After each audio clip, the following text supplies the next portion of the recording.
time for another Wildcat Wednesday. We've got Holly Miner in studio this morning, and we're talking grocery planning. How to become a better shopper. Yes. So what we would encourage people to do is to plan for a whole week. So that sounds kind of daunting when you think about it, but plan out for a whole week. You're making one trip to the grocery store, so you're saving time and money by doing that one time, and then go home and have all the food that you need for the week. So how do we do that? That's a great thing to think about. So plan for the week. Think about all the foods that you're going to have. If you have a dish that uses half of an item, then think of another dish that will use the other half of that. So if you have a pepper and you're using half a pepper, maybe you're making sloppy joes and you put some pepper in that sloppy joe, then maybe the next dish might be fajitas or something like that. We're going to use that extra food up. So you're eliminating waste as well, which is going to save you money in the long run. And then we want to think about our grocery store that we go to. Are there sales on? We can look at the shopper, the flyers that they have. A lot of people are going online and looking at things now, so look at those things. Plan your meals based on what meats are on sale, or yes, exactly. Seasons. Yes, and seasonal food as well. So produce is a really good one for seasonal food.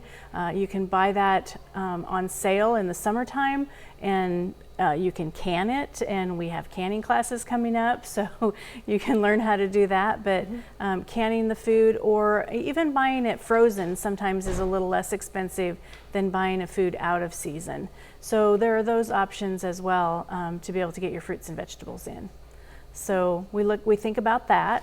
What about when you get to the store and you see a sale or something that wasn't on your list, or something catches your eye? Should you avoid it or make adjustments on the fly? I would make adjustments on the fly. If it's something that you're going to use in the future and you can use it in the next week's menu, then I would go ahead and purchase it while it's on sale. I don't think I would stock up and buy 10 of something, because depending on what it is, it might not be something that you would use right away. We want to make sure that we're using our canned goods if we buy a canned good within a year.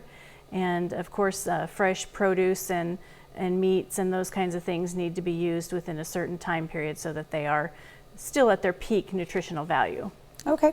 If you had one more specific tip to give to people, what would it be? So when you go grocery shopping, make sure that you eat before you go. Ooh. Have your list with you. If you can go by yourself at all, that will save some of those impulse buying that you might have when you have someone else with you, whether that be children or a spouse or a significant other person. Very true. And then just making sure that if you're coupon shopping or using sales, that you get those sales at the end when you're checking out. All right. Right. Well, Holly, thank you so much for coming on. And you can find all of these tips online on our website later this morning, KOAMnewsnow.com. Just go to our morning show page. We'll be right back.